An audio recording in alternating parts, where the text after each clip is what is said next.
रहे थे कार में आए अखबार में। डॉक्टर भी नहीं खड़ा होगा, हम तो तभी खड़े हैं। हर जगह इंसान ज्ञानी नहीं हो सकता। आदमी को इंश्योरेंस की याद तब क्यों आती है जब वो मुसीबत में होता है, कोई फाइनेंशियल प्रॉब्लम हो गई, एक्सीडेंट हो गया या हेल्थ इश्यूज हो गए, तभी उसको इंश्योरेंस की याद आता है।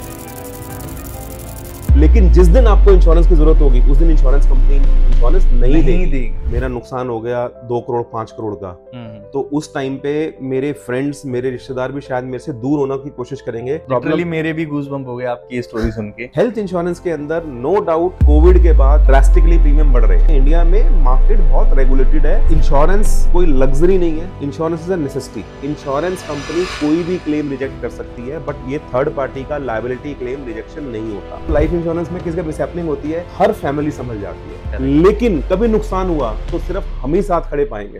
कहते हैं आफत कभी बताकर नहीं आती।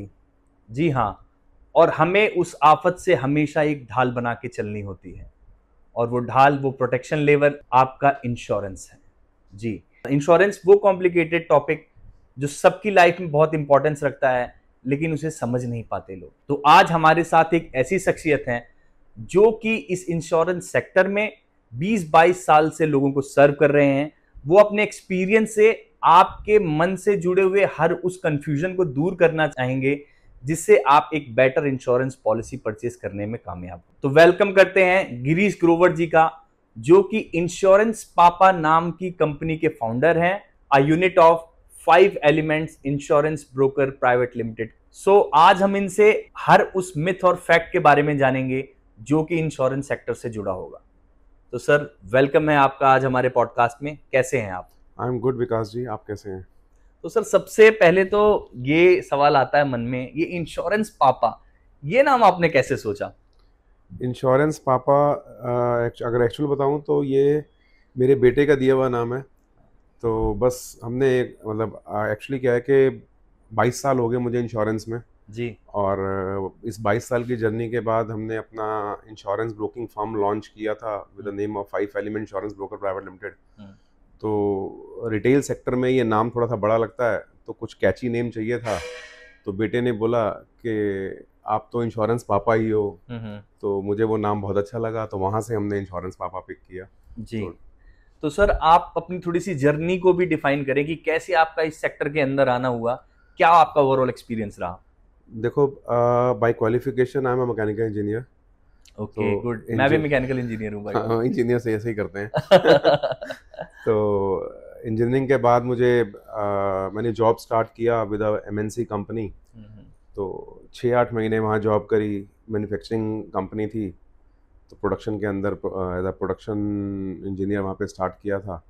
तो 2-6 महीने के बाद मुझे लगा कि यार थोड़ा टफ हो रहा है, क्योंकि ट्रैवल बहुत दूर करना पड़ता था, नौकरी नहीं हो पा रही। हाँ, नहीं, उसके बाद दूसरी जगह जॉब करी, वहाँ भी लगा कुछ चेंज होगा, बट साल भर में समझ में आ गया नौकरी मेरे बस की नहीं है जी। और फिर बस कुछ अपना करना था, तो कार लोन स्टार्ट किया। 99 में कार लोन हमने स्टार्ट किया। तो 99 से 2003 तक आते आते, क्योंकि कार लोन जब आप जब गाड़ी आप लेते हो तो गाड़ी के साथ एक basic necessity, mandatory thing insurance रहता है। तो इंश्योरेंस एक स्टेपल प्रोडक्ट है कार लोन्स के साथ। तो कार लोन्स करने लगे तो इंश्योरेंस अच्छा लगने लगा, तो इंश्योरेंस स्टार्ट किया 2003 में। 2007 आते आते मुझे इंश्योरेंस में इंक्लिनेशन ज़्यादा हो गया, तो बस उसके बाद हमने कार लोन्स बिल्कुल बंद कर दिया। तो from 2007 we are doing only and only insurance. और अब तो ये पोजीशन है कि इंश्योरेंस में कुछ छोड़ा नहीं है जी, और इंश्योरेंस के अलावा कुछ आता भी नहीं है। बहुत बढ़िया।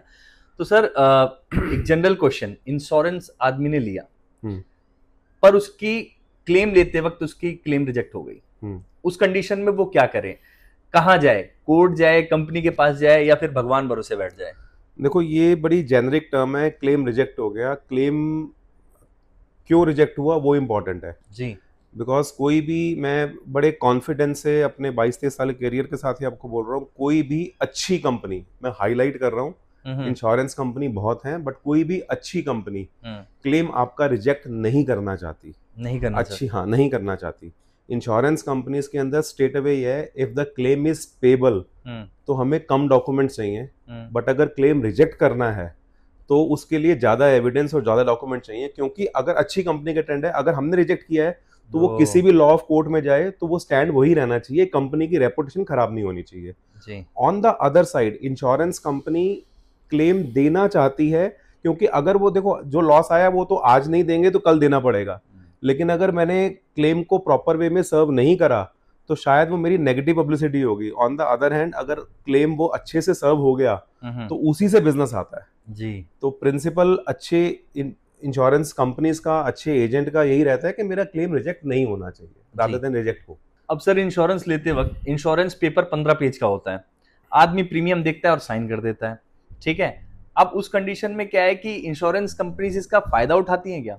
बिल्कुल भी नहीं, मैंने वही बताया, मैं आपको पहले जैसे बात हुई तो वो कहाँ जाए। प्रॉब्लम यही है कि इंश्योरेंस लेते हुए हमने चीज को समझा नहीं। As a client, as a customer, मुझे आज इंश्योरेंस चाहिए, मैं क्या करता हूँ, मतलब विदाउट नेमिंग एनी कंपनी, बहुत अच्छी अच्छी एड्स आती हैं ऑनलाइन पोर्टल्स की। ऑनलाइन पोर्टल पे हम जाते हैं, वहाँ पे ऑनलाइन पोर्टल से वहाँ पे हमें लगता है कि सब कंपैरिजन मिल रहा है, सब कुछ ट्रांसपेरेंट है, बट वहाँ पे प्रॉब्लम क्या होती है कि बहुत कुछ हमें खुद ही चूज करना होता है। और एज अ लेमैन मुझे उस इंश्योरेंस के क्या फीचर्स हैं, क्या रिक्वायरमेंट्स हैं, क्या मैंडेटरी होना चाहिए, क्या ऑप्शनल है, वो डिस्क्रिमिनेशन एज अ लेमैन मुझे समझ में नहीं आता है। सस्ता देख के आदमी ले लेता है, सस्ता देख के मैंने कुछ भी ले लिया। अभी कल का ही रिसेंट में आपको एग्जांपल बताता हूँ जी। मेरे एक क्लाइंट हैं, उनके बैंकर, एक नेशनलाइज्ड बैंक के साथ वो इज अ बैंकर, तो उनका उसने मुझे बताया कि मेरे बैंकर का गाड़ी का क्लेम रिजेक्ट हो गया। तो गाड़ी का क्लेम रिजेक्ट हुआ तो कोई लॉजिकल रीजन होगा। मैं कहा चलो आप मुझे उनसे बात करा दो। मैंने बात करी, उनका गाड़ी बिल्कुल जेन्युइन लगी हुई थी, कोई ऐसा प्रॉब्लम नहीं था। मैं कहा पॉलिसी डॉक्यूमेंट दिखाओ। पॉलिसी डॉक्यूमेंट भी एक PSU कंपनी का, अच्छी PSU कंपनी का पॉलिसी डॉक्यूमेंट था। बट सरप्राइजिंगली आज की डेट में क्या रहता है कि हम जब पॉलिसी लेते हैं तो उसमें बहुत सारे एड ऑन राइडर होते हैं। लाइक अगर जीरो डेप्रिसिएशन है, विच सेज के आपको क्लेम के टाइम पे डेप्रिसिएशन पे नहीं करना होगा। अगर आपकी गाड़ी 5 साल से ऊपर हो चुकी है तो जैसे नई गाड़ी के अंदर भी आपका प्लास्टिक पार्ट पे तो डे 1 से 50% का डेप्रिसिएशन आ जाता है। मेटल पार्ट पे according to age depreciation company deduct करती है कि लाइक 5% से लेके 50% तक मेटल पार्ट पे भी जाता है। तो इस पूरा मिला के आपका कुछ एक डेप्रिसिएशन पार्ट होता है जो कस्टमर ट्रेडिशनली, जो हम पहले पॉलिसी चलती थी या आज भी है स्टैंडर्ड पॉलिसीज, उसमें हमें अपनी पॉकेट से देना है। फॉर एग्जाम्पल अगर 50,000 का क्लेम आया है, इसमें बम्पर, लाइट और बोनट गया, bumper and light being the plastic part, तो 50% कंपनी देगी, 50% मुझे अपनी पॉकेट से देना है। अच्छा। And on the metal part depending on the age, say it's a 3 years old car, तो उसमें 35% डेप्रिसिएशन मुझे देना है, 65% इंश्योरेंस कंपनी देगी। यही लोग समझ नहीं पाते, ये समझ नहीं पाते। तो अब क्लेम के टाइम पे अगर 5 साल पुरानी गाड़ी है तो ऑलमोस्ट मुझे 50% देना है। अच्छा। अब उनके साथ प्रॉब्लम यही थी, उन्होंने स्टैंडर्ड पॉलिसी, नॉर्मल पॉलिसी ले रखी थी विदाउट एनी एड ऑन, और उसके अंदर एक वॉलंटरी एक्सेस क्लॉज भी लगा हुआ था। वॉलंटरी एक्सेस क्लॉज मींस के जिसके अंदर क्लेम के टाइम पे नॉर्मली मुझे 1000 रुपीज पे करने होते हैं, जिसे हम नॉर्मल लैंग्वेज में फाइल चार्ज कहते हैं। फाइल चार्ज ही बोलते हैं। File charges 1000 rupees plus voluntary excess, जिसमें मुझे प्रीमियम में डिस्काउंट मिल जाएगा कि मैं क्लेम के टाइम पे 2000, 2500 रुपए या 5000 रुपए अपनी पॉकेट से दूंगा। आज उस चीज का इंश्योरेंस कंपनी मुझे डिस्काउंट दे देती है। तो वो सब डिस्काउंट मिला के उनका अब क्लेम जो आया था, उनका 15-17 का क्लेम था। ये उस समय पॉलिसी बेचने की चाल भी समझ सकते हैं इसको। चाल नहीं, देखो इंश्योरेंस कंपनी ने सब कुछ बताया हुआ है। हाँ। आज आप अपने प्रोफेशन में एक्सपर्ट हो सकते हैं, you can't be a expert in everything. तो insurance is always meant to be taken with the advice of the expert. Correct है। अगर मैं उसको सोचूं कि मैं ऑनलाइन परचेज कर लूंगा तो कहीं ना कहीं मिस्टेक होने की प्रोबेबिलिटी बढ़ जाती है। मैं ये नहीं कह रहा हूं कि हर टाइम मिस्टेक होगी, तो प्रोबेबिलिटी काफी हाई हो जाती है कि आपका मिस्टेक हो जाए। तो वही उनके साथ हुआ। उनका इंटेंशन ये नहीं था कि मुझे क्लेम में पैसा कट जाए या वो हो जाए। उनका इंटेंशन था ठीक है, ये पॉलिसी भी मिल रही है, ये पॉलिसी से 10,000 की है, ये 7 की है, ये 6 की है, तो चलो ये कंपनी भी अच्छी है, मैं 6 की ले लेता हूँ। बट उसमें क्या प्रॉब्लम है ये समझ नहीं आया। तो क्लेम के टाइम पे ये प्रॉब्लम होती है। दूसरा, अगेन कंपनी की कोई इंटेंट नहीं रहती है कि मैं अननेसेसरली किसी का क्लेम ना पे करूं। जेन्युइन, देखो दूसरा क्या है कि हमारे यहाँ पे फ्रॉडेंट क्लेम्स भी बहुत हैं। अगर आप डेटा देखेंगे से हेल्थ इंश्योरेंस इंडस्ट्री का, तो उसके अंदर 14% क्लेम, मैं एक रेपुटेड, मतलब इंडस्ट्री की बात कर रहा हूं, इंडस्ट्री के अंदर 14% क्लेम्स फ्रॉडेंट पकड़े गए। ये पैन इंडिया लेवल की बात, पैन इंडिया लेवल पे। तो 14% लोग हैं ना ऐसे जो फ्रॉडेंट क्लेम लेना चाहते हैं। अगर कंपनी उसको चेक नहीं करे वो क्लेम भी पे होंगे। देखो इंश्योरेंस क्या है, इंश्योरेंस अगर मैं ब्रॉडली बोलूं, बिजनेस को साइड कर दूं, इसे सोशल सिक्योरिटी कि एक पूल बना 1000 लोगों का, लाख लोगों का, कि जिन लोगों ने पैसा दिया उस पूल में, सबने दिया, उस पूल में से किसी का नुकसान हुआ तो उसको वो पे किया जाएगा। This is insurance. अब सपोज उस पूल के अंदर 1 लाख रुपए इकट्ठा हुआ और उसमें से 10 लोगों का नुकसान हो गया, अगर तो वो 10-10 हजार तक का ही नुकसान हुआ तो 1 लाख के पूल के अंदर कोई प्रॉब्लम नहीं आएगी। बट वही नुकसान अगर 20 लोगों का हो गया तो वो उस पूल से बाहर गया, तो कल अगली बार जब उसका प्रीमियम लिया जाएगा तो बढ़ा के लिया जाएगा। तो उस फ्रॉडेंट क्लेम का इंपैक्ट हम पे ही आता है। तो इंश्योरेंस कंपनी का वो चेक करना गलत नहीं है। अगर मेरी चीजें ठीक है, मैंने पॉलिसी प्रॉपर वे में परचेज करी है, मैंने उसके टर्म्स एंड कंडीशन को समझा है, मैंने, मेरा एजेंट या मेरे पोर्टल ने मेरे से कुछ मिसलीड नहीं किया है, तो कोई भी अच्छी कंपनी आपका क्लेम रिजेक्ट नहीं करना चाहती, वो पे करना चाहती है। टर्म्स एंड कंडीशंस इंपॉर्टेंट है, वो मैंने समझी कि नहीं समझी जी। That's it. सही कह रहे हैं आप। हर जगह इंसान ज्ञानी नहीं हो सकता, उस जगह पर आप जैसे लोगों की, उनकी एडवाइस की जरूरत होगी। एब्सोल्युटली। तो जब एजेंट कोई पॉलिसी बेचता है तो उसका यही कहना होता है, सर ये पॉलिसी सबसे बेस्ट है। तो ये पॉलिसी सच में बेस्ट होती है या कमीशन बेस्ट होता है? फ्रैंकली स्पीकिंग बहुत बार रीजन यही है जो आप कह रहे हो कि मेरे को कमीशन कहाँ मिल रही है, एजेंट उसी हिसाब से काम करता है।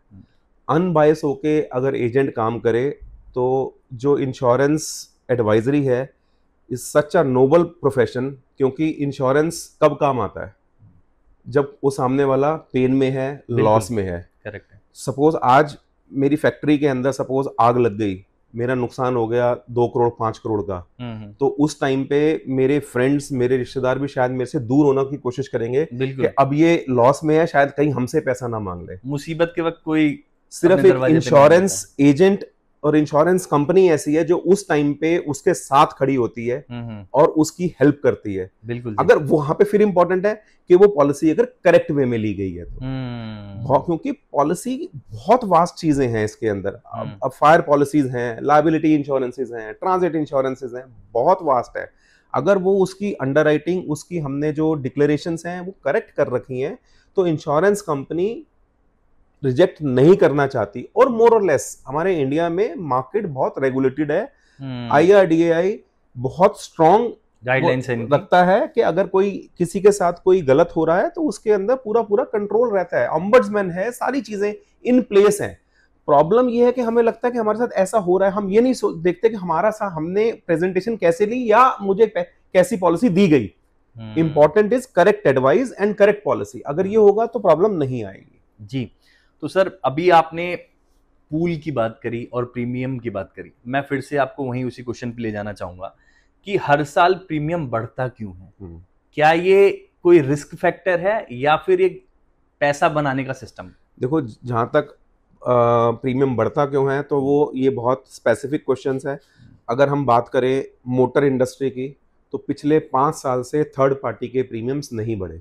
अगर आप ये नोटिस करोगे, बिफोर कोविड थर्ड पार्टी के रेट्स एवरी ईयर बढ़ रहे थे, उसके बाद स्टैग्नेंट है।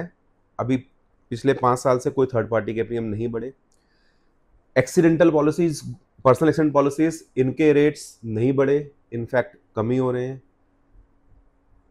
ट्रांजिट इंश्योरेंस वहां कम हो रहे हैं। जो आपका पेन पॉइंट मैं समझ रहा हूं वो पेन पॉइंट है हेल्थ इंश्योरेंस का। हेल्थ इंश्योरेंस के अंदर नो डाउट कोविड के बाद ड्रास्टिकली प्रीमियम बढ़ रहे हैं।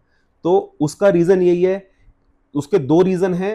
फर्स्ट, जो हॉस्पिटलाइजेशन है, जो मेडिकल इन्फ्लेशन है, दैट इज 14%, वो इंक्रीज हो रहा है। 14% के रेट से का इन्फ्लेशन है, विच इज ऑलमोस्ट डबल जो हमारा नॉर्मल इन्फ्लेशन रेट है, उससे डबल मेडिकल सेक्टर के अंदर इन्फ्लेशन है। Second thing is advance technology. आज टेक्नोलॉजीज आ चुकी हैं, मेडिकल एडवांसमेंट आ चुकी है जो कि एक्चुअली एक्सपेंसिव है। और वो कहां से कौन पे कर रहा है? क्या आज की डेट में जिसने पॉलिसी ले रखी है वो पे कर रहा है? नहीं, इंश्योरेंस कंपनी पे कर रही है। अब वो जो पूल लोगों का बना हुआ है उसी पूल से प्रीमियम जा रहा है। पूल के अंदर अगर लॉसेस बढ़ेंगे तो वो लॉसेस तो सभी पब्लिक पे आएंगे, तो इसी वजह से प्रीमियम इंक्रीज हो रहा है। उसके अंदर फिर फ्रॉडुलेंट एक्टिविटीज भी हमारे यहाँ पे बहुत हैं, जिस वजह से भी एक लॉसेस बढ़ते हैं।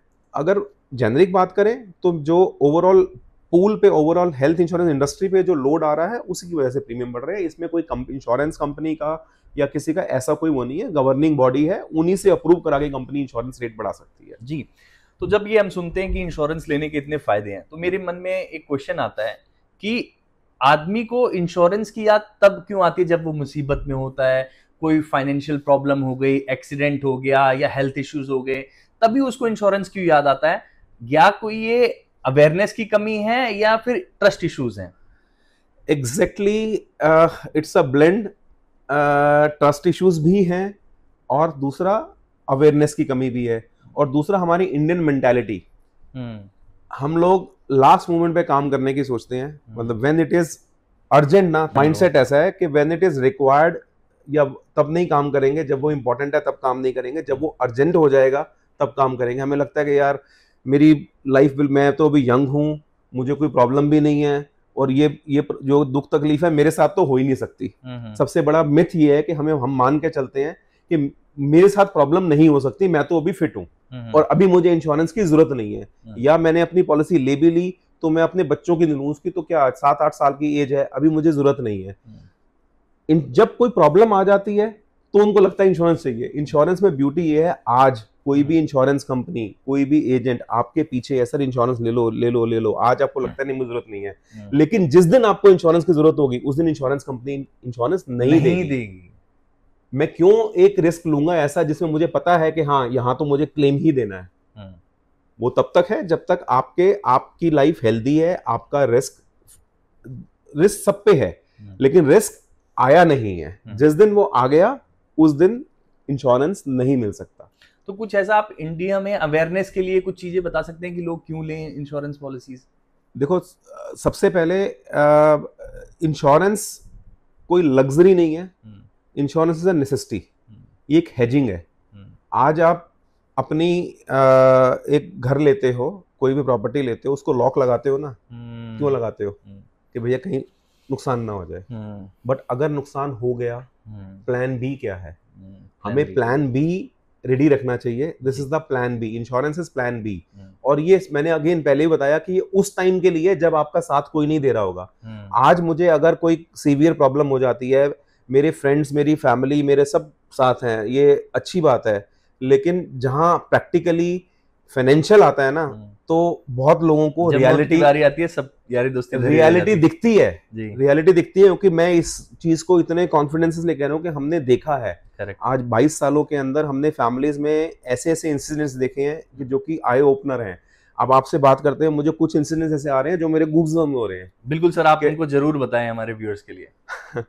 मैं एक लाइफ इंश्योरेंस का एग्जांपल दूंगा कि लॉन्ग टाइम बैक मैंने एक क्लाइंट थे, he was working with some company, और उनको हमने एक लाइफ इंश्योरेंस 1 साल टैक्स सेविंग प्लानिंग की। उनका एंगल टैक्स सेविंग का था, बट हमारा एंगल तो रहता है कि मुझे पूरी होलिस्टिक कवरेज देनी है। तो उनको 1 पॉलिसी, 2 पॉलिसी, 3 पॉलिसी हमने करके 3 पॉलिसीज उनको दी। वो इधर नेहरू प्लेस में जॉब करते थे, और उनकी जो फैमिली थी बल्लभगढ़ फरीदाबाद से आगे वहाँ पे किसी विलेज में थी। तो एक दिन उनका फ़ोन आया कि गिरीश मुझे हेल्थ इंश्योरेंस भी दे दो। मैंने कहा मैं तो कह रहा था आपके आप हेल्थ इंश्योरेंस लो, आप तो कहते थे मेरी कंपनी की पॉलिसी है, कॉर्पोरेट पॉलिसी है, वहाँ से मेरा कवर है। तो कह रहे हाँ यार लेकिन अब चाहिए। मैं कहा क्या सब ठीक है? क्योंकि सबसे बड़ी प्रॉब्लम है जब कोई कस्टमर आपको कहे ना कि इंश्योरेंस ले लो, तो वो सबसे बड़ा अलार्म है। कोई प्रॉब्लम या तो उसके पास आ चुकी है या आने वाली है, या उसने फैमिली में किसी का बड़ा बिल देखा है, तो उसको लग रहा है कि मेरे पास होनी चाहिए। तो उन्होंने कहा मैं हॉस्पिटल में ही हूँ। मैं क्या हुआ? तो सम स्टोन इशू के लिए वो फरीदाबाद में एक रेप्यूटेड हॉस्पिटल में एडमिट थे, और अनफॉर्चुनेटली 3 दिन बाद मुझे पता लगा कि ही इज नो मोर। तो उनका कुछ ड्यूरिंग सर्जरी कुछ वाइटल पैरामीटर में इशू आया और वो नहीं रहे। He was just 36 years old at that time. तो मुझे पता लगा, मैंने उनके ऑफिस, फैमिली से तो उनका मेरा कनेक्ट नहीं था, बट उनके ऑफिस में हम और लोगों का काम करते थे, तो मैंने उनकी फैमिली का नंबर लिया और उनके वहाँ पे फादर से बात हुई कि ऐसे ऐसे विपिन जी ने ये पॉलिसीज ले रखी थी मेरे से, तो उसकी पॉलिसी के लिए मुझे आपके पास आना है। तो उनसे टाइम लेके मैं ऑल द वे 2-2.5 घंटे के करीब लगे मुझे, मैं उनके वहाँ पे गया, पहुँच गया। तो मैंने उनका उनकी वाइफ जो है वो इसमें नॉमिनी है, तो उनकी वाइफ भी होंगी ना? उन्होंने कहा हाँ बिल्कुल होंगी। तो ठीक है जी, हम वहाँ गए। तो वहाँ गया हूँ तो उनके फादर, मदर और उनका एक ब्रदर, ये 3 लोग बैठे हुए थे। तो उनकी वाइफ वहाँ पे नहीं थी। तो मुझे थोड़ा सा ये लगा डाइसी, यार ये ऐसा क्यों? तो मैंने उन्हें बोला कि नीलू जी, कह रहे वो तो नहीं है। मैं कहा मैंने तो आपको बताया था कि वो नॉमिनी नीलू जी हैं, ऐसे लाइफ में, तो उनका होना ज़रूरी है। तो उन्होंने कहा वो तो अभी नहीं है, आप हमें बताओ क्या पॉलिसीज़ हैं। मैं कहा विद ड्यू रिस्पेक्ट मैं आपको सब बताऊंगा, लेकिन अभी नहीं, नॉमिनी के सामने होना जरूरी है, उनका होना जरूरी है, मैं आपके सामने बताऊंगा। तो उन्होंने कहा वो तो नहीं है, आप बताओ। मैं कोई बात नहीं, फिर मैं दोबारा आ जाऊंगा, मैं लेकिन बताऊंगा उनके सामने। तो उन्होंने कहा अच्छा ठीक है, आप बैठो, ये उनके ब्रदर अभी लेके आते हैं। तो आप भी अपनी जिद पे अड़े रहे। हाँ देखो, इट्स माय प्रोफेशन ना, it's my responsibility, it's my responsibility कि जो इंश्योर्ड ने मुझे रिस्पॉन्सिबिलिटी दी कि मेरे नॉमिनी को पैसा मिलना चाहिए, तो नॉमिनी की नॉलेज में होना चाहिए, उन्हीं को हमें डिस्क्लोज करना है। तो उनको बुलाया गया, लगभग पौना घंटा के करीब लगा उनको लेके आने में, बट उस 40-45 मिनट्स के अंदर उनके फादर और मदर मेरे से को ये कन्विंस करने में लगे हुए कि ये पैसा जो है नॉमिनी को ना मिले, उनकी वाइफ को ना मिले, कुछ ऐसा हो जाए ये पैसा हमें मिल जाए, या कुछ ऐसा हो जाए कि ये पैसा, उनके 2 बच्चे थे, एक 3 साल की बिटिया थी और 4.5 या 5 साल का बेटा था, या ऐसा हो जाए कि जब ये बच्चे बड़े हों, 18 साल के हों, तो उनको मिल जाए, तो आज उनके हाथ में ना जाए। तो मैं तो रहा होगा यहाँ। हाँ, तो मैंने उन्हें कहा कि देखो ऐसा मेरे लिए पॉसिबल नहीं है, ये सब उन्हीं के नॉमिनी के पास जाएगा और आज ही जाएगा। प्लानिंग क्या है, कैसे है, वो मैं भी आपको अभी बताऊंगा, उनको आने दीजिए। उन्होंने पूरा कन्विंस किया कि कैसे भी। देखो अब इंश्योर्ड ने पॉलिसी ली थी कि मेरी फैमिली में, ठीक है पेरेंट्स की भी इक्वली जगह है मेरी फैमिली में, बट एक्चुअली मेरी वाइफ और मेरे बच्चों की रिस्पॉन्सिबिलिटी मेजर है। उनकी वाइफ है, मैंने उनको बताया, उनकी, मैं आपको बता रहा हूँ कोई 2010 के आसपास की बात बता रहा हूँ ये।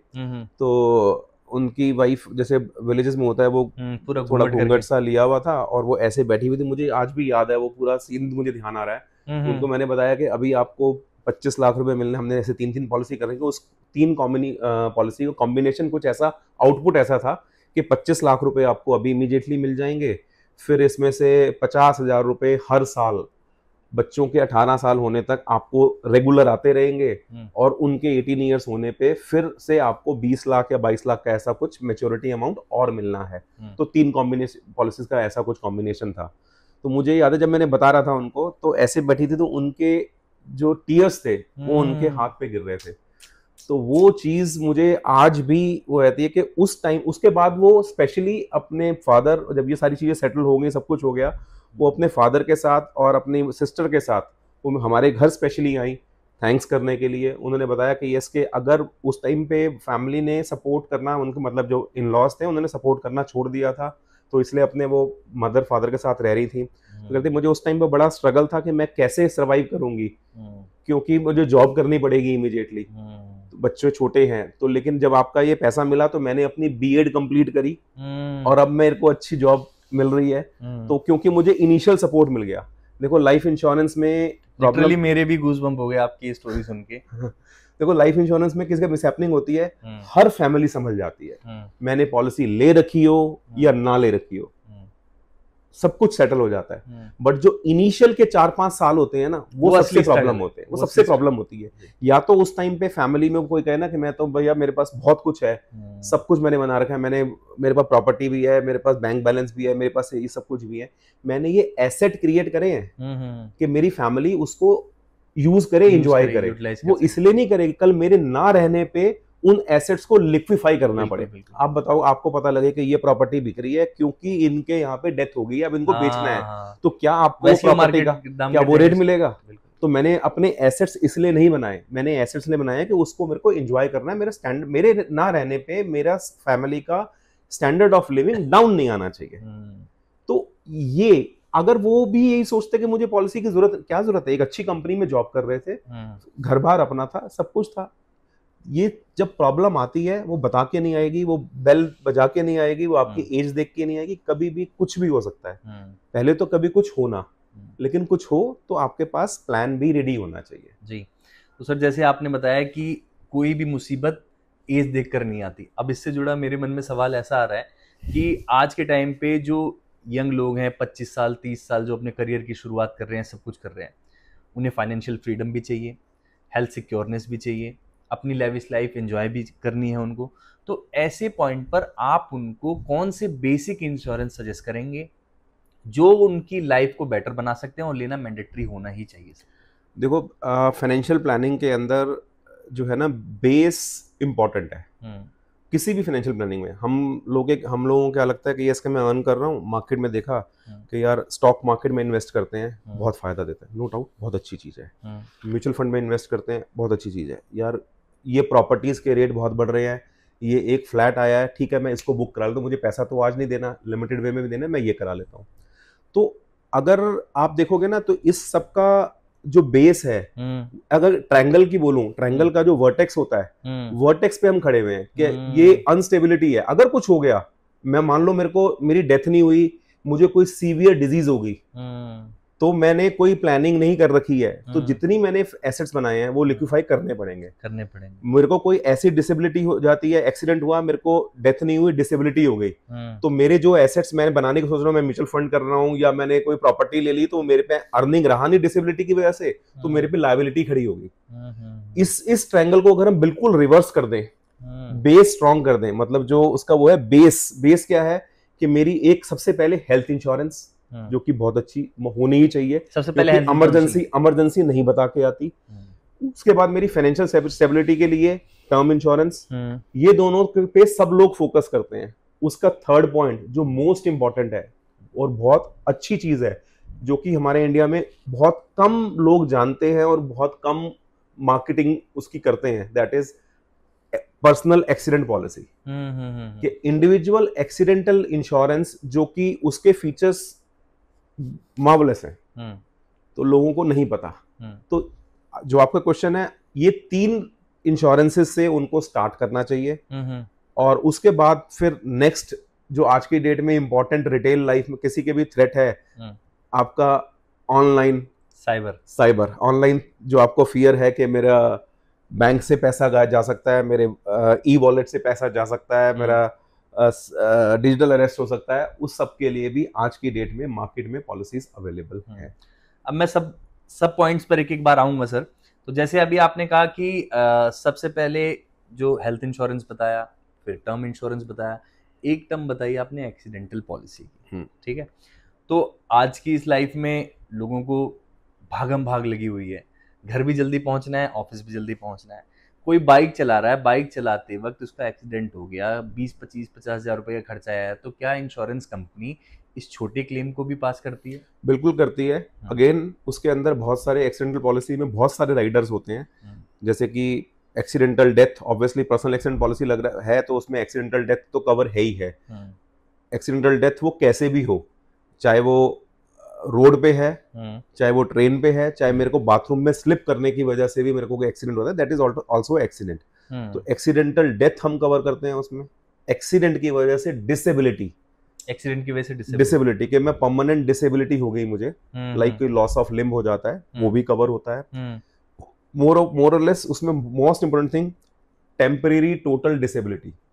उसका मतलब क्या है कि सपोज समझाएं, टेम्परेरी डिसेबिलिटी का मतलब क्या है कि सपोज मैं बाइक पे जा रहा हूँ, जो आपने एग्जांपल लिया, मैं गिर गया, अब उसमें मेरे को जो आपने मैं पहले आपका वाला पॉइंट प्ले करता हूँ, जो आपने 20,000 रुपये बोला, तो उसके अंदर हम एक टर्म आती है medical OPD, accidental medical OPD, कि मेरा जो एक्सपेंस हो गया, मैं हॉस्पिटल में एडमिट नहीं हुआ, लेकिन मेरे को डॉक्टर पे जाना पड़ा, डॉक्टर ने मेरे से 1,000-2,000 कंसल्टेशन फीस ले ली, उसने मेरे 2 एक्सरे कर लिए, उसके बाद मेरे को मेडिसिन लिख दी, मेरे 15-20 हज़ार रुपए का एक्सपेंस हो गया, जो हॉस्पिटलेशन नहीं हुआ। तो ये कवर आपका मेडिक्लेम भी नहीं देगा, बट ये कवर आपको एक्सीडेंटल पॉलिसी देगी, वो पॉलिसी देगी। उसके बियॉन्ड जो मैंने बताया temporary total disability. Temporary disability क्या मतलब कि मैं कुछ दिन के लिए टेम्परेरी वे पे डिसेबल हूँ, लाइक मेरे को फ्रैक्चर आ गया तो मेरे को प्लास्टर लग गया, मुझे प्लास्टर लगा तो मैं अब अपनी ड्यूटी को परफॉर्म नहीं कर सकता। से मैं 30,000 रुपए महीना कमाता था, तो अब मेरे को वो भी तो नहीं आएगा ना। नहीं आएगा। आपने जो पॉइंट पकड़ा, आपने पकड़ा कि वो 20,000 रुपए खर्च हो गए, मैं उसके बाद की बात करता हूँ। हाँ। कि वो मुझे 30,000 रुपए भी तो नहीं आएंगे ना। अब उसके घर के खर्चे, बच्चों की फीस कैसे जाएगी? खर्चा तो रुकेगा नहीं, खर्चा तो एज इट इज जाएगा। तो इसके अंदर हम उसमें एक राइडर होता है temporary total disability which says जो भी आपने सम इंश्योर्ड लिया है, मान लो 10,000 रुपए का आपने 10 लाख का सम इंश्योर्ड लिया है, तो उसका 1% लाइक 10,000 रुपीज पर वीक इनकम लॉस बेनिफिट भी आपको मिलेगा। पर वीक इनकम लॉस बेनिफिट। तो और 10,000 रुपीज पर वीक और एक्चुअल सैलरी या actual income which ever is less.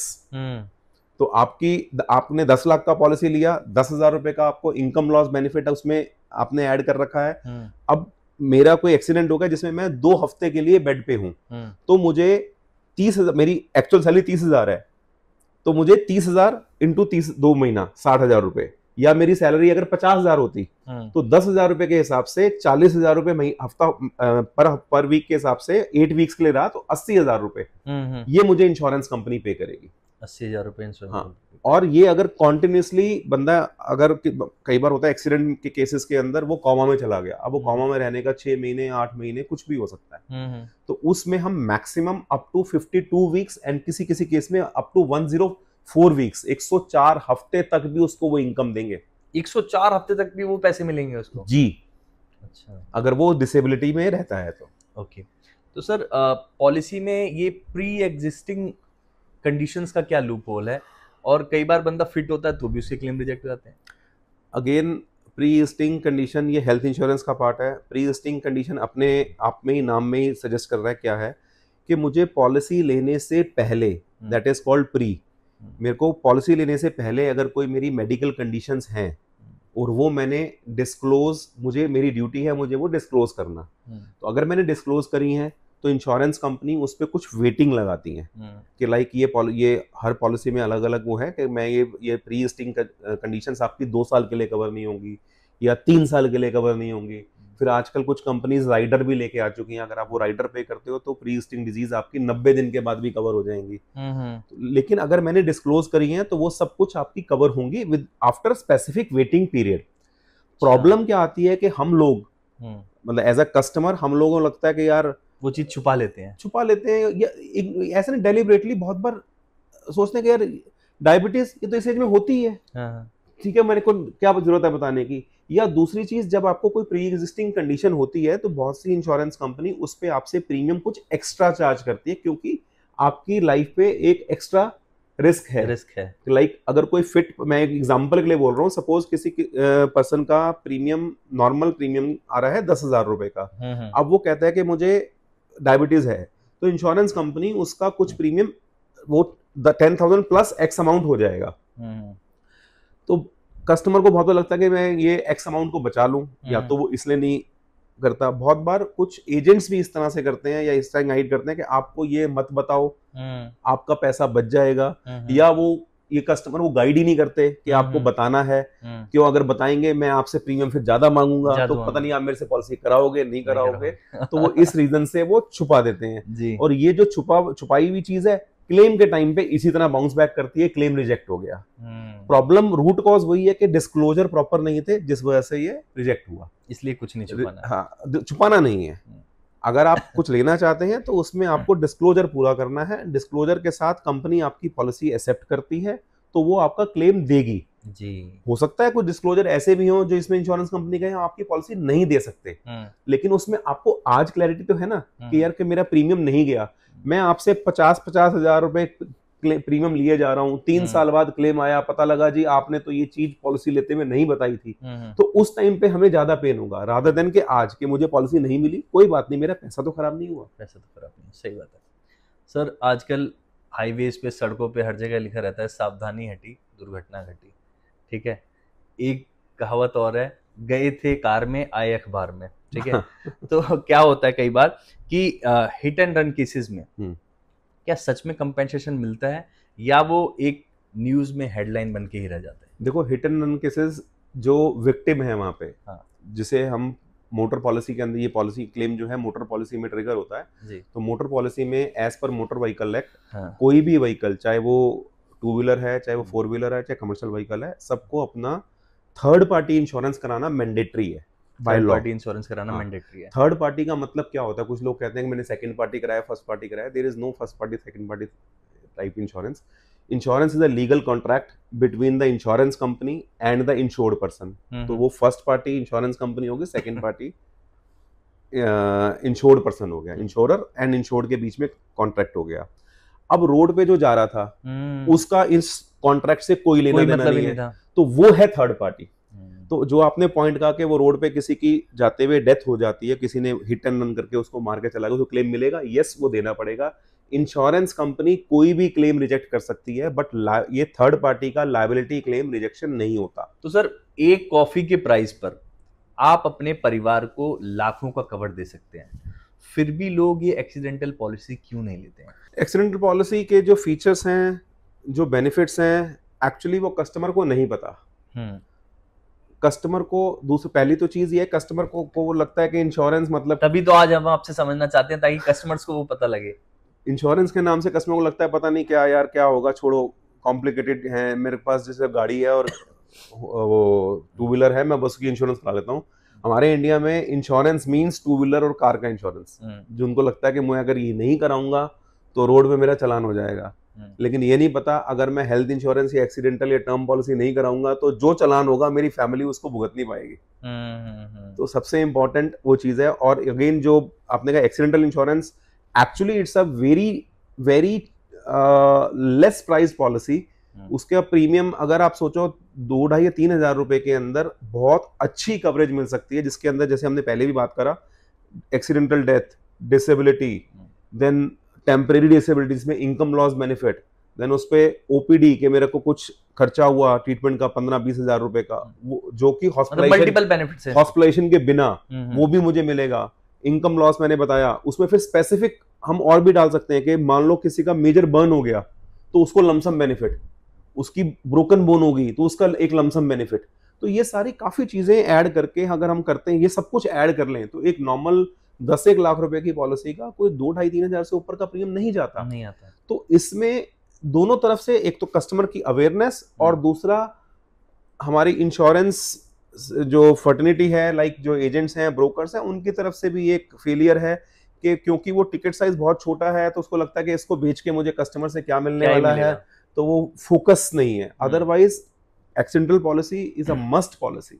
जिस तरह से, जिस एनवायरनमेंट में, जिस तरह से रोड्स पे ट्रैफिक है, जिस तरह से स्ट्रेस है, उस टाइप से ये एक्सीडेंटल पॉलिसीज बहुत इंपॉर्टेंट है जी। आजकल हम देखते हैं सर कई जगह राइट्स हो रहे हैं, तोड़फोड़, पॉलिटिकल तोड़फोड़ हो रही है, कई रैलियां निकल रही हैं, तो जो जैसे नेपाल में हुआ, नेपाल में आप देखोगे हुआ, पीछे श्रीलंका में हुआ, बांग्लादेश में हुआ, हर जगह हुआ। तो ऐसे जो दुकानदार हैं जो अपनी पॉलिसी ले रहे हैं थेफ्ट से बचने के लिए या फायर से बचने के लिए, उस कंडीशन में क्या उनकी वो पॉलिसी काम आती है? कोई राइट्स हो जाते हैं या ऐसे पॉलिटिकल तोड़फोड़ होती है तो क्या उनको इनका कंपेंसेशन मिलता है? देखो ये बहुत अच्छा इंपॉर्टेंट पॉइंट आपने पिक किया है। शॉपकीपर, जितने भी बड़े शोरूम्स हैं या बड़े इंडस्ट्रीज हैं, फैक्ट्रीज हैं, वो कहीं ना कहीं अपने को आपको इंश्योर करा के चलते हैं। अब जो छोटा बिजनेसमैन है जिसने अपनी कोई शॉप कर रखे, जिसमें उसका कोई 20 लाख, 50 लाख, 1 करोड़, 2 करोड़ तक का उसने अपना सामान भरा हुआ है, फिर दुकान में फर्नीचर भी कराया, उसने अपना इंटीरियर भी कराया, उसका 1.5-2 करोड़, 3 करोड़ रुपए लग चुका है, तो उसको इंश्योरेंस कैसे होगा, कैसे कितना कराना चाहिए या क्या कवरेज होगी, ये बताने वाला मार्केट में कोई नहीं है, या है भी तो ना के बराबर है, तो उसको पता नहीं। इसके अंदर हम जो आपने पॉइंट बोला राइट्स, वो हम कवर करते हैं। एक स्पेसिफिक कवरेज होती है विच इज नेम्ड RSMD। हाँ, विच इज राइट्स। जितने भी कोई दंगे फसाद हो गए, राइट्स हो गए, वो सब उसमें कवर है। स्ट्राइक, अच्छा, कोई स्ट्राइक हुई, उसके अंदर मेरी पर्सनल प्रॉपर्टी का लॉस हो गया। मेलिशियस डैमेज, मेलिशियस डैमेज में किसी ने जानबूझ के जलन में मेरा नुकसान कर दिया, कि मेरी शोरूम पे उसको लग रहा कि मेरे कस्टमर ज्यादा हैं, उसने पत्थर उठाया रोड से और मेरे दुकान पे दे मारा, शीशा टूट गया। It is also covered, we can cover that. ये सारी चीजें कवर होती हैं। हाँ जी, उसमें फायर एक नॉर्मल सबको पता है, फायर कवर होता है। अर्थक्वेक सबको पता है, वो सब कुछ कवर होता है। देन इज STFI, स्ट्रोम, तूफान आ गया, थंडर लाइटनिंग कि बिजली गिर गई, फ्लड, ये तो बड़ी अमेजिंग बात बताई सर इंट्रेडिशन के जमीन धस गई। हाँ। मेट्रो काम हुआ था इस एरिया में, बहुत बार हुआ कि वहां पे टनल के लिए हुआ, उसके नेबरिंग एरिया के अंदर वहां पे जमीन धस गई। हाँ। बहुत हुआ जी। तो अगर वो पॉलिसी हो तो ये सारी चीजें भी हम कवर करते हैं। STFI, storm, thunder lightning, flood, inundation, then RSMD, riot strike, malicious damage, then उसके बाद आपका burglary, then even fidelity. Fidelity is very important thing. Fidelity क्या है कि मेरे जो स्टाफ है उसी ने ही गलत कर दिया, उसी ने ही मुझे नुकसान पहुंचाया, कैश लिया और निकल लिया, वो कवर है।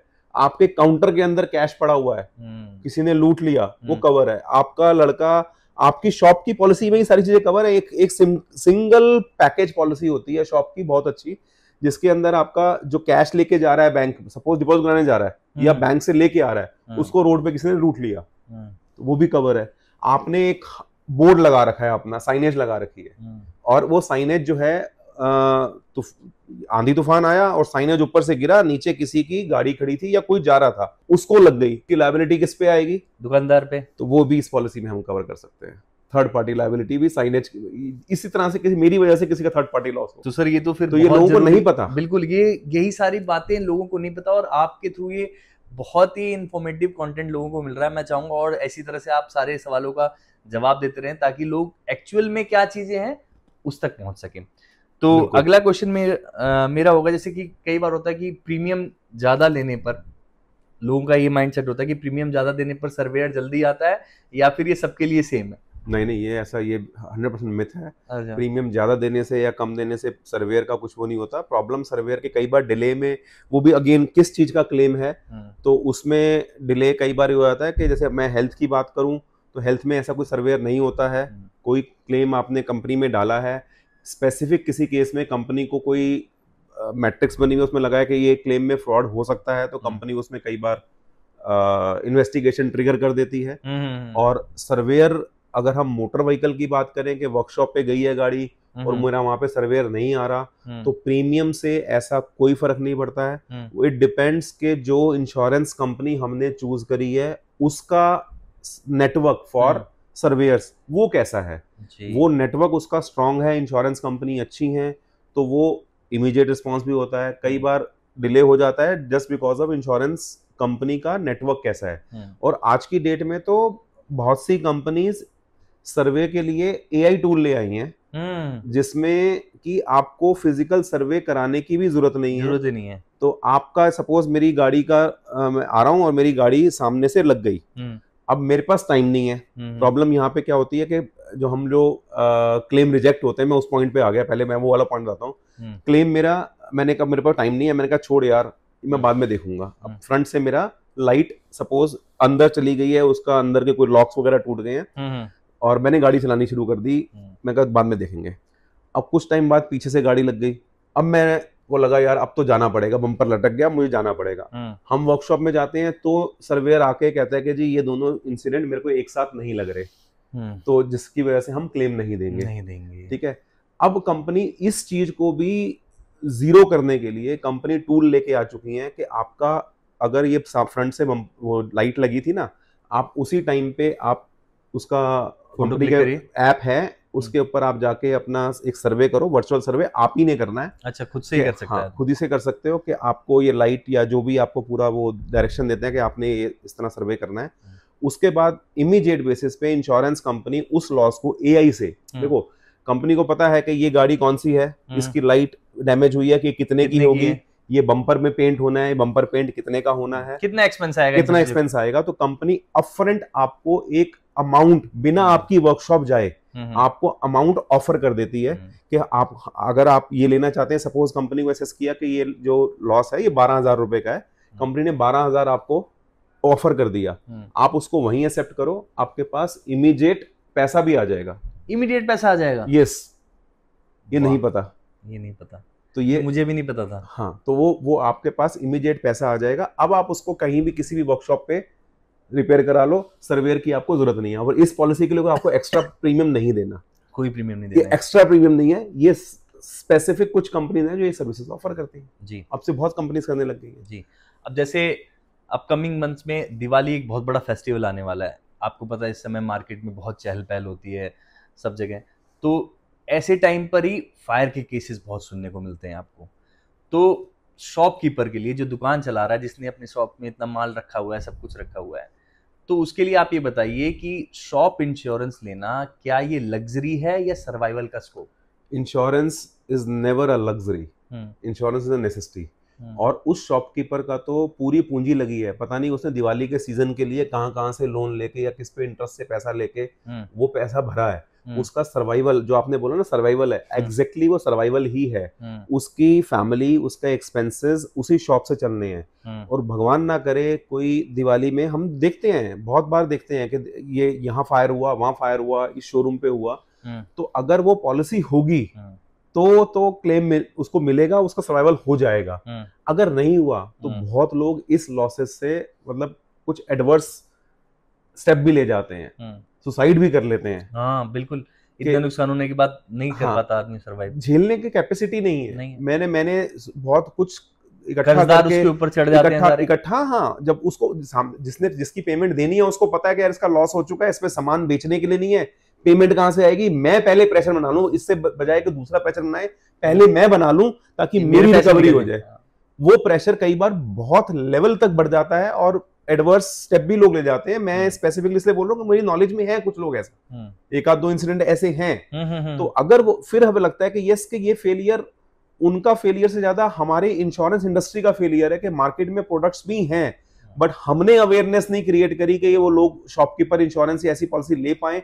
अगर उन्होंने ली होती तो शायद आज ये चीज नहीं होती। तो इट्स आवर रिस्पॉन्सिबिलिटी, मुझे लगता है कि हमारी रिस्पॉन्सिबिलिटी, भगवान ने बहुत नोबल प्रोफेशन में डाला है कि जहां पे हम लोगों की दुआएं कमा सकते हैं। बिल्कुल, वो दुआएं कमाने का तरीका यही है कि अगर हम उनको इंश्योर्ड कराना, वो जो एक हेजिंग करके देनी है ना, वो हमारी रिस्पॉन्सिबिलिटी, मैं इस तरह से सोचता हूँ। डॉक्टर्स के बाद आपको ही दुआएं मिलेंगी। देखो डॉक्टर्स का ठीक है, वो भी एक प्रोफेशन, नोबल प्रोफेशन है, no doubt for that, but insurance again, doctor भी नहीं खड़ा होगा अगर उसके पता लगेगा ना उसके पैसा नहीं है, जी, उसके पास इंश्योरेंस नहीं है, डॉक्टर भी नहीं खड़ा होगा। हम तो तभी खड़े हैं। देखो कोई प्रोफेशन हो, आज एक एडवोकेट क्या चाहता है कि भैया दो लोगों का झगड़ा हो, मैं उनके लिए केस लड़ूं। डॉक्टर क्या चाहता है, लोग बीमार हो, मेरे पास हेल्दी रहे, लेकिन फिर भी बीमार होंगे तभी तो मेरा धंधा चलेगा। बिल्कुल, ठीक है। हमारा प्रोफेशन ऐसा है जो कहते हैं कि जी आप फलो फूलो, बहुत अच्छा कमाओ, हमसे इंश्योरेंस कराओ और कभी आपका नुकसान ना हो। लेकिन कभी नुकसान हुआ तो सिर्फ हम ही साथ खड़े पाएंगे। हाँ बिल्कुल सही बात कही आपने। तो सर जैसे अभी आपने शॉप इंश्योरेंस के बारे में बताया, ऑफिस इंश्योरेंस भी कुछ होता है, थोड़ा इसको आप ब्रेक डाउन करेंगे? बिल्कुल सेम वे में हम ऑफिस इंश्योरेंस भी कर सकते हैं। ऑफिस के अंदर आपका जितने भी कंटेंट्स हैं, बिल्डिंग है, आपके सर्वर्स हैं, आपके कंप्यूटर्स हैं, वो सब हम कवर कर सकते हैं, लैपटॉप्स हैं, सब आप कवर कर सकते हैं। ऑफिस इंश्योरेंस के अंदर आपका वही बहुत सिंपल सी फायर, अर्थक्वेक, वही same terminology, fire, earthquake, STFI, burglary, RSMD, ये पॉलिसी बन सकती है जो बहुत नॉमिनल प्रीमियम में एक अच्छे ऑफिस को कवरेज दे सकती है। जी, तो जैसे आपने बताया सर्वर के बारे में, सब चीज़ों के बारे में, आजकल IT बूमिंग पर है इंडिया में, तो IT कंपनी का मेन एसेट ही सर्वर है, लैपटॉप है, सारी चीज़ें हैं। तो ये सच में पॉलिसी के अंदर कवर होती हैं या फिर कुछ हिडन फैक्ट्स होते हैं जिनकी वजह से उनको कवर नहीं किया जा सकता? नहीं, जितने भी आपके एसेट्स हैं, फिजिकल एसेट्स, सॉफ्टवेयर जो हैं वो हम कवर नहीं कर सकते फायर पॉलिसी में, बट जितने भी आपके फिजिकल एसेट्स हैं, चाहे वो आपका सिस्टम है, सर्वर है, फर्नीचर फिक्सचर है, वो सब आपके इस पॉलिसी में कवर होते हैं। अब मैं आपको अपने सर्वर की बात करी तो एक क्लासिक एग्जांपल देता हूँ। सपोज मैं एक कंपनी चलाता हूँ, मेरा एक ऑफिस है जिसके अंदर, या मेरी कोई फैक्ट्री है या कुछ भी मतलब शॉप है, मेरा फायर का या अर्थक्वेक का कोई भी इंसिडेंट हुआ, मेरे यहाँ पे 2 लॉसेज होंगे। एक लॉस हुआ जो मेरा उस स्पेसिफिक रीजन की वजह से लॉस हुआ, लाइक फायर हुआ तो मेरा फर्नीचर फिक्सचर ये वो सब जल गया, मेरा स्टॉक जल गया या मेरा सर्वर जल गया, ये लॉस हुआ जो मैंने को वापस इस्टेब्लिश करना है। इसके साथ एक इंपॉर्टेंट लॉस और होगा। एनी आइडिया क्या लॉस होगा? डेटा का? नहीं, वो डेटा वाला पॉइंट अलग है, मैं फायर की बात कर रहा हूँ। एक लॉस और क्या होगा कि आज मैं एक ऑफिस के अंदर या शॉप चला रहा हूँ या फैक्ट्री चला रहा हूँ, तो मुझे उसमें से एक फिक्स्ड इनकम आ रही है, जिस इनकम से मैं अपना रेंट, सपोज मेरी वो बिल्डिंग रेंट पे है, मुझे रेंट पे करना है। क्या मेरी शॉप में आग लग गई तो वो लैंडलॉर्ड मेरा रेंट माफ कर देगा? करेक्ट, मुझे रेंट देना है। मेरे यहाँ पे स्टाफ है, सपोज 20-25 लोगों का स्टाफ है, उनकी सैलरी, ठीक है। अब कुछ लोग मेरे यहाँ पे सिर्फ डेली वेज पे हैं, या कुछ लोग मेरे पास फिक्स सैलरी में हैं। जो डेली वेज के हैं, चलो मैं उनको तो कहूंगा बंद हो गया, लेकिन जो एम्प्लॉय मेरे साथ 10 साल से 12 साल से या 2 साल से लगा हुआ है, क्या मैं उसे कहूंगा मेरी फायर होगी, मैं तेरे को सैलरी नहीं दूंगा? बिल्कुल नहीं कह सकते। ठीक है। उसके बाद मेरे को फिक्स्ड इनकम आनी थी उससे कुछ, मैंने उससे मेरा घर भी चलना था। पॉलिसी में फायर पॉलिसी के अंदर हम एक अटैचमेंट पॉलिसी और ऐड कर सकते हैं, which says fire loss of profit, fire loss of profit, FLOP जी। ये पॉलिसी भी अवेलेबल होती है, जिसके अंदर जो मेरे फिक्स एक्सपेंसेस हैं वो मुझे मिलेंगे, और मेरा जो उस पीरियड में मैं प्रॉफिट अर्न करता, जो मेरे पास डेटा बता रहा है कि यस के मैं साल के सपोज 12 लाख रुपए कमाता हूँ, सपोज मेरे जो डेटा है, मेरे फाइनेंशियल्स हैं वो प्रूव कर रहे हैं कि मैं 12 लाख रुपए कमाता हूँ, अब मेरे को वापस शॉप शुरू करने में 2 महीने 3 महीने 4 महीने काम कराना पड़ेगा मुझे उसमें। वो 4 महीने का टाइम लगेगा, 4 महीने का मेरा लॉस हुआ, 4 महीने मुझे रेंट भी पे करना है, 4 मुझे महीने सैलरी भी देनी है, इलेक्ट्रिसिटी का भी बेसिक बिल देना है, प्लस मेरे जो फिक्स्ड अर्निंग थी वो भी मेरी जाएगी। तो ये फायर लॉस ऑफ प्रॉफिट के अंदर ये चारों चीजें भी आपको एज इट इज मिलेंगी। अच्छा सर, आप कहाँ थे पहले? आप पहले आते तो और ज्यादा अवेयरनेस लोगों को मिलती है हमारे पॉडकास्ट के थ्रू। तो हम अपने कस्टमर्स को पॉलिसी देते हैं। अच्छा। मेरे कस्टमर्स को ये पॉलिसी दी है और सब हैप्पी है जी। तो सर आप ये बताइए, ये वर्क फ्रॉम होम एरा में ऑफिस इंश्योरेंस की नीड बढ़ी है या घटी है? देखो, वर्क इंश्योरेंस की नीड हमेशा रहेगी, उसमें कोई सेकंड थॉट नहीं है। वर्क फ्रॉम होम में ऐसा नहीं है कि किसी ने अपना ऑफिस ही वाइंड अप कर दिया, that is a different thing. But work from home में एक्चुअली क्या हो रहा है कि कंपनीज ने, बड़े बीपीओज ने अपनी शिफ्टिंग चला दी है। जहां पे एक शिफ्ट उनकी एक टीम काम कर रही थी, वहां पे उन्हें रोटेशन पे कर दिया कि आपने 2 दिन ऑफिस आना है, बाकी 3 दिन या 4 दिन आपने वर्क फ्रॉम होम करना है। तो वो बाकी के 4 दिन ऑफिस खाली नहीं रहता, वहां क्योंकि मल्टीपल टीम रहती हैं। जब मल्टीपल टीम रहती है तो ज्यादा यूजेस होते हैं, जब ज्यादा यूजेस होते हैं तो एक्सीडेंट होने की प्रोबेबिलिटी और ज्यादा बढ़ती है, तो लॉसेस की प्रोबेबिलिटी बढ़ती है। इंश्योरेंस ऐसा नहीं है कि आप उसको किसी भी उसमें क्या, जब मेरा वर्क फ्रॉम होम है तो मेरे को उस एसेट की इंश्योरेंस कराने की जरूरत नहीं है। अगर आपका एसेट है तो इंश्योरेंस इज रिक्वायर्ड। तो जैसे अगर किसी का बिजनेस कर रहा है, ऑफिस है, डाउन टाइम आ गया, उसका सब कुछ खराब हो रहा है, तो लोग इससे पहले क्यों नहीं अवेयर होते कि वो ऑफिस इंश्योरेंस और इन सब चीजों को ले? जैसे आपने बताया इसमें मल्टीपल बेनिफिट्स हैं, तो ये लोग पहले क्यों नहीं लेते? देखो, हमारे इंडिया में इंश्योरेंस की पेनिट्रेशन बहुत कम है, अवेयरनेस नहीं है लोगों को, और दूसरा वो सब अपने बिजी शेड्यूल में अपने ही काम में लगे हैं, तो वो एक्सप्लोर करने के लिए टाइम नहीं है। और बहुत से एजेंट्स जो जिनके भी टच में वो रहते हैं, शायद उनको भी इस चीज की अवेयरनेस नहीं है कि ये उनकी रिस्पॉन्सिबिलिटी है, उनको एजुकेट करें जी। तो वो सिर्फ car insurance, health insurance, life insurance, car insurance, health insurance, life insurance, यही जो इजीली सेलेबल चीजें हैं उसी में फोकस करते हैं। बट ये इट्स आर रिस्पॉन्स, मैंने पहले भी बोला, it's our responsibility to insure my client in 360 degree. देखो, लॉस मैंने दो तरफ अपने घर के 2 तरफ तो दीवार लगा दी और 2 तरफ खाली छोड़ दिया, तो लॉस आया तो वो 2 दीवारें काम नहीं आएंगी। मुझे वहां 2 दीवारें अगर होती, 4 दीवारें पूरी होती तो ही कवर होना है। तो मुझे प्रोटेक्शन के लिए हर तरफ से वो करना है, और हर तरफ से सिक्योरिटी कैसे हो सकती है वो एज अ इंश्योरेंस एडवाइजर हम ही एक्सप्लेन कर सकते हैं, आप ही गाइड कर सकते हैं लोगों को। क्या प्रोडक्ट अवेलेबल है वो नहीं पता कस्टमर जी। जैसे अभी आपने सर घर की बात करी, ठीक है, लोग 50 लाख, 1 करोड़, 2 करोड़ का घर ले लेते हैं, उसमें अच्छा इंटीरियर कराएंगे, अच्छे खासे पैसे खर्च करेंगे, फर्नीचर लगाएंगे, इलेक्ट्रॉनिक आइटम्स आज की डेट में इतनी हो चुकी हैं, लेकिन 5 से 10 हजार रुपए का होम इंश्योरेंस नहीं लेते। exactly. क्यों? क्या रीजन है इसके पीछे? अगेन अवेयरनेस, और लगता है कि नहीं है मेरे घर को क्या होने वाला है। ट्रेडिशनली हम देखे जा रहे हैं कि क्या होने वाला है, और ये 5-10 हजार रुपए खर्च करने के बाद उनको क्या बेनिफिट मिल सकता है? अभी फ्लड आया दिल्ली में, और दिल्ली में तो चलो हम लकी रहे कि बहुत ज्यादा इफेक्ट नहीं हुआ। जैसे पंजाब देख सकते हो, पंजाब देख सकते हो, पूरा पंजाब इस टाइम पे मतलब टेंशन में है बहुत ज्यादा। अगर जिसका जो सिटी में जो विलेजेस हैं जहाँ फार्मलैंड है, चलो ठीक है, वो एग्रीकल्चर इंश्योरेंस के अंदर गवर्नमेंट की उससे काफी हद तक कवर हो रखे हैं। वो बात अलग है कि पंजाब उस स्कीम में एंटर नहीं हुआ इस साल, बड़ी ट्रेजेडी रही। तो लेकिन चलो ठीक है, लेकिन फिर भी जो सिटीज के अंदर भी रह रहे हैं उनके घर में पानी नहीं आया क्या? उनके घर में इलेक्ट्रॉनिक आइटम खराब नहीं हुए क्या? उनके घर में अगर कहीं पानी आया तो जो उनकी वॉल्स हैं वो सब कुछ डैमेज नहीं हुआ क्या? अगर छोटी सी होम इंश्योरेंस पॉलिसी हो तो आपको वो सारा कवर मिल सकता है। डू यू नो कि जो आप मोबाइल फोन यूज करते होंगे, इंश्योरेंस लिया था उसका जब शोरूम पे ले रहे थे, शोरूम उसने ऑफर करा होगा आपको इंश्योरेंस के लिए। जी इंश्योरेंस लिया था। उसका कितना कॉस्ट आपसे मांगा गया होगा? मुश्किल से 1000 रुपए। नहीं, जो शोरूम पे जो इंश्योरेंस, अगर आप लाख रुपए का फोन लेते हैं तो आपसे 8 या 9 हजार रुपए फोन की इंश्योरेंस कॉस्ट मांग लेते हैं। मतलब 8% से लेके 12-15% तक वो इंश्योरेंस मांगते हैं उसका, और हम लोग कराते हैं। हाँ। फोन का इंश्योरेंस, क्योंकि फोन मुझे लगता है फोन मेरा बहुत इंपॉर्टेंट है। गिर गया, कुछ हो गया तो मैं क्या करूंगा? आईफोन लेने पे वो ग्लास टूट गया तो भाई बहुत ज्यादा पैसे लग जाएंगे, इसलिए पहले करा लो। हाँ, तो वो हम फोन का इंश्योरेंस करा लेते हैं और 8-10 हजार रुपए तक उसमें देने के लिए रेडी है। आपको पता है कि अगर कोई एक नॉर्मल मिडिल क्लास फैमिली का, जिसका जैसे हमने कहा 1-1.5 करोड़ का उसका फ्लैट है, तो उसके अंदर कंटेंट्स कितने हो जाएंगे? 20-30-50 लाख के कंटेंट्स हो जाएंगे। अगर वो अपना होम इंश्योरेंस कराता है तो उसके फोन की इंश्योरेंस से सस्ता पड़ने वाला है। उसके फोन की इंश्योरेंस से भी होम इंश्योरेंस सस्ता पड़ने वाला है।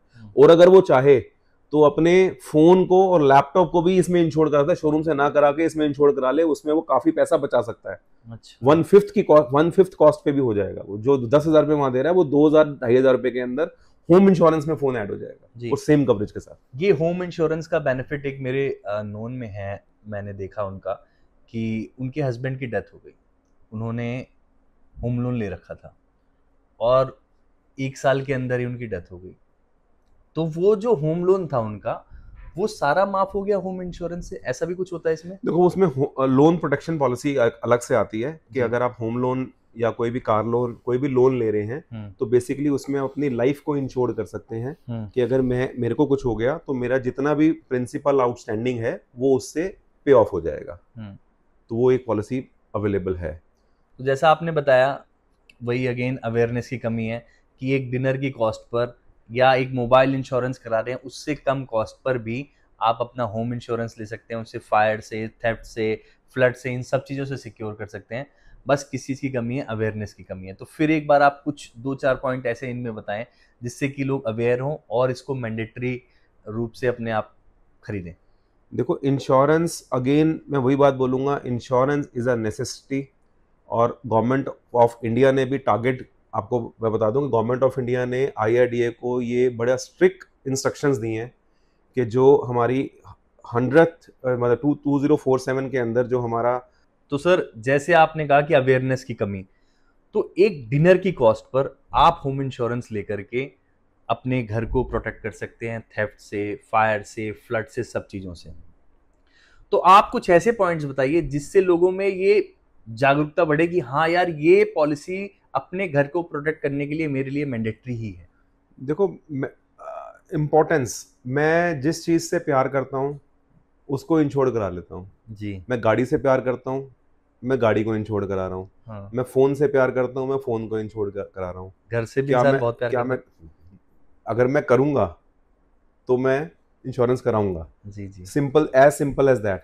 मैं इस पॉइंट से एक चीज़ में और कनेक्ट हो रहा हूँ। सपोज आज मैं अपने बच्चों को कहता हूँ कि बेटा आई लव यू, मैं तुमसे बहुत प्यार करता हूँ, तुम्हारी बहुत केयर करता हूँ, और कल भगवान ना करे कोई मिसहैपनिंग हो जाती है, चाहे मुझे कि मैं नहीं रहता हूँ, या कोई ऐसी क्रिटिकल इलनेस हो जाती है मेरी फैमिली में, मेरे बच्चे को, किसी को भी, तो और मैंने इंश्योरेंस नहीं ली हुई, तो उस टाइम पे और मेरी डेथ हो गई और मेरी फैमिली को मेरे एसेट्स को बेच के सर्वाइवल करना पड़ रहा है, या ट्रीटमेंट के लिए एसेट्स बेचने पड़ रहे हैं, तो मेरा बच्चा क्या कहेगा, पापा यही प्यार करते थे आप कि मेरे लिए प्लानिंग नहीं करी। तो हमें अवेयरनेस ये क्रिएट कर दी है कि बिफोर वो इंसिडेंट आए मुझे उसके लिए पहले प्रिपरेशन करनी है, पहले से प्रिपरेशन, तो वो प्रिपरेशन पहले ही की जाती है। तो ये इंपॉर्टेंट है कि रादर देन कि वो पॉइंट आने के बाद मैं सोचूं अब क्या करें, अब किससे मांगूं, अब क्या बेचूं, उससे बेटर है कि मैं उससे पहले इंश्योरेंस ले लूं।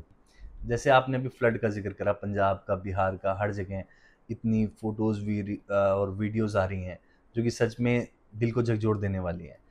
तो ये बताइए आप, इनका कंपेंसेशन मिलने में कितना टाइम लगता है, या फिर न्यूज़ में फोटोज और वीडियोस ही वायरल होती हैं? देखो, जहाँ पे ऐसे मास डिस्ट्रक्शंस होती हैं, मास में लॉसेस आते हैं, तो वहाँ पे इंश्योरेंस कंपनी उस क्लेम को बहुत जल्दी सेटल करती हैं। जैसे केरला का फ्लड आया था या पीछे अर्थक्वेक आया था, तो उसके अंदर अच्छी इंश्योरेंस कंपनीज ने इमीडिएट बेसिस पे वहाँ कैंप्स लगाए थे और हमने on the spot with in 7 days 10 days 8 days जैसे जैसे क्लेमेंट हमें आ रहे हैं, कैंप्स लगाए थे कि जिसने भी पॉलिसीज ले रखी हैं वो अपने क्लेम्स लेके आए। और आज भी इस फ्लड के अंदर भी हजारों गाड़ियों को लॉस हुआ होगा बहुत, तो वो उस क्लेम्स को कंपनी हर क्लेम को सर्वे करवाए, वो कराए। इट्स अ कॉस्ट इफेक्टिव चीज और वो सर्विसेज नहीं दे पाती। अच्छी कंपनीज उस टाइम पे क्लेम कैंप्स लगा के इमीडिएट बेसिस पे 7 और 8 days और 10 days के अंदर भी क्लेम सेटल होते हैं जहां पे ऐसी कोई मास डिस्ट्रक्शन होती है। तो इट्स अ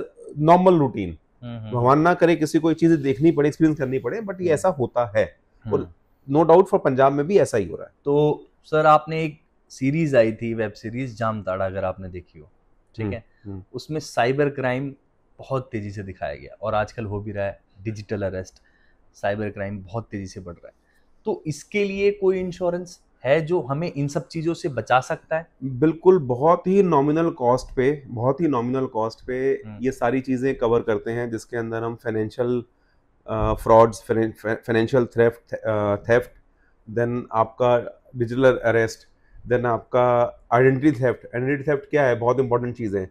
आज की डेट में बहुत से ऑनलाइन पोर्टल आ चुके हैं जो कि लोन डिसबर्स करते हैं और हम अपना आधार कार्ड, पैन कार्ड, बहुत जगह शेयर करना भी पड़ता है। तो ये जो है, इस बहुत लोगों का आइडेंटिटी कहीं और मिसयूज हो जाती है। पीछे चाइनीज एप्स बहुत थी, हाँ, उससे लोगों ने 10-10 हजार 15 हजार लोन लिया और मिसयूज हुए। उस पर्सन को तब पता लगेगा जब उसकी रिकवरी हो जाएगी, रिकवरी आएगी। बस 3 महीने 4 महीने इंस्टॉलमेंट्स नहीं गई, फिर वो रिकवरी आएगी, पता लगेगा आपके नाम पे तो लोन डिसबर्स हुआ है। तो वो चीज भी हम साइबर क्राइम पॉलिसी, हमारी जो रिटेल साइबर पॉलिसी है, उसके अंदर हम ये सारी चीजें कवर कर रहे हैं कि आपका कोई डिजिटल फ्रॉड हो गया, कोई आपका आइडेंटिटी थेफ्ट हो गया, आपकी कोई फोटोग्राफ्स सोशल मीडिया से हैक हो गई, उसके लिए आपसे रैंसम मांगी जा रही है कि अगर आप ये दे दो, नहीं तो हम आपको इस तरह फ्लोट कर देंगे। हनी ट्रैप हो गया, आपका कोई डिजिटल अरेस्ट हो गया। ये सब कुछ आपका रिटेल साइबर पॉलिसी में कवरेज अवेलेबल है जी। तो कई बार ऐसा होता है कि सर मैंने ओटीपी शेयर भी नहीं करा, ठीक है, एक जनरल मैसेज आया मेरे फोन में, एक केपीके फाइल आई, उसे ओपन करते ही सारा डेटा है। यही साइबर फ्रॉड है जी। तो इस कंडीशन में इंश्योरेंस कंपनी क्या करती है? वो सेटलमेंट करती है या डिले करती है? क्या प्रोसेस होता है इनका? देखो, इट डिपेंड्स कि क्लेम किस टाइप का है और इतने प्रूफ क्यों मांगती है। देखो, बिना प्रूफ के कैसे होगा। आज सपोज आप 20 लोगों की कंपनी चला रहे हो, आपके यहाँ पे कोई स्टाफ आके आपसे कोई भी कहे कि जी मेरे को तो मैंने ये लंच किया था या ये बिल है, आप क्या चेक नहीं करोगे कि उस दिन वो ड्यूटी पे था कि नहीं था? बिल्कुल करूंगा। उस दिन वो ऑफिस में था या फील्ड में था जी। अगर वो आपके पैरामीटर में फिक्स हो रहा होगा तभी आप वो क्लेम करोगे ना। ये चेक तो जरूरी है जी।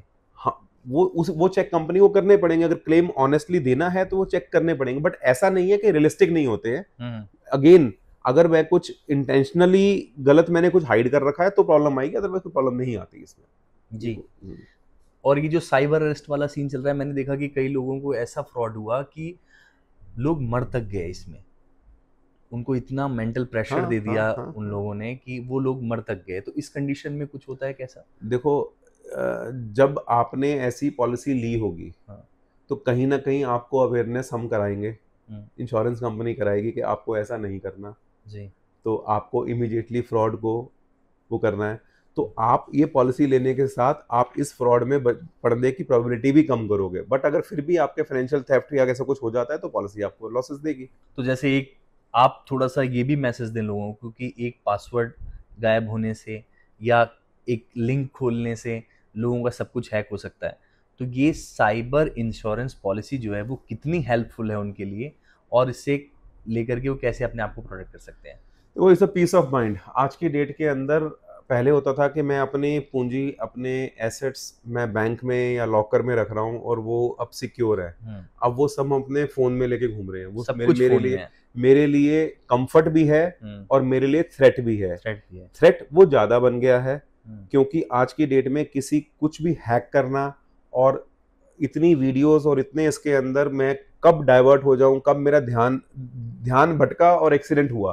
तो उसके लिए अगर आप पे साइबर पॉलिसी है तो आप उन अपने लॉसेस को, आने वाले लॉसेस को, सबको प्रोटेक्ट कर सकते हो। तो इसका प्रीमियम लगभग कितना आता होगा सर? कि लोगों के मन में भी कंफ्यूजन होगा, यार तो बड़ी महंगी पॉलिसी होगी। एक्चुअली ये बहुत सस्ती पॉलिसी है।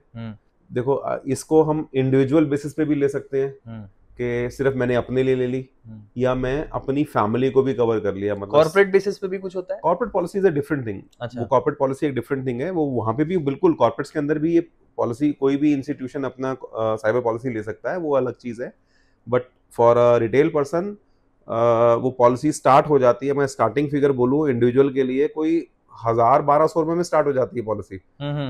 और अगर मैं बोलूँ कि फैमिली के लिए करें 1 करोड़ का कवर तक कर दें तो भी कोई 20-22-25 हजार से ऊपर की पॉलिसी नहीं जाएगी वो रिटेल में। काफी सस्ती है। यस।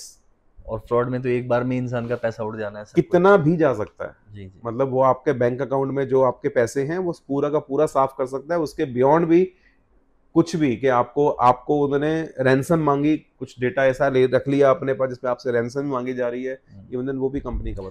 तो सर आपने बहुत सारी इंफॉर्मेशन आज हमारे व्यूअर्स को प्रोवाइड करी, तो आप कोई फाइनल मैसेज देना चाहेंगे जिससे कि लोग इंश्योरेंस के लिए और ज़्यादा अवेयर हो सकें?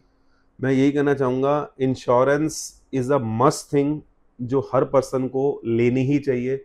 और मोरलेस मैं अभी गवर्नमेंट ऑफ इंडिया ने भी टारगेट IRDA को दिया है कि हमारे जो 100वीं स्वतंत्रता दिवस आने वाला है हमारा 2047, 15 अगस्त 2047 में, गवर्नमेंट ऑफ इंडिया का टारगेट है कि हर इंडियन फैमिली में हेल्थ इंश्योरेंस होनी ही है। इस फाइनल टारगेट कि ये होगी। टारगेट है कि हर फैमिली इंश्योर्ड होगी for health insurance, and her bread earner insured होगा टर्म पॉलिसी के अंदर। ये इंडियन गवर्नमेंट ने भी टारगेट लिया है, तो इसकी कोई इंपॉर्टेंस होगी। हमें उस इंपॉर्टेंस को समझते हुए अपने आप को इंश्योर्ड करना है। गवर्नमेंट ने स्टेप ये पब्लिक के लिए लिया है, क्योंकि अगर ये चीजें नहीं होती हैं तो बहुत से लोगों के जीवन बदलता है। मतलब उनकी पूरी प्रॉपर्टी, पूरी एसेट्स बिक जाते हैं जब ऐसा कोई इंसिडेंट होता है। तो उस चीज की इंपॉर्टेंस समझते हुए गवर्नमेंट ने भी इनिशिएटिव लिया है, तो हमें उस चीज के अंदर साथ में पार्टिसिपेट करना। यही है सरकार का विकसित भारत का संकल्प। बिल्कुल जी। तो थैंक यू सो मच, आपने रियल में उन सारे मिथ्स को, कंफ्यूजन को ब्रेक किया जो लोगों के मन में जनरल क्वेश्चंस होते हैं किसी पॉलिसी को परचेज करते हुए। और मुझे लगता है ये पॉडकास्ट देखने के बाद लोग बहुत ज़्यादा अवेयर होने वाले हैं, जिन पॉलिसीज के बारे में नहीं भी जानते थे उनके लिए भी। तो थैंक यू सो मच, आपने हमें बहुत सारी इन्फॉर्मेशन प्रोवाइड करी। Thank you, thanks a lot.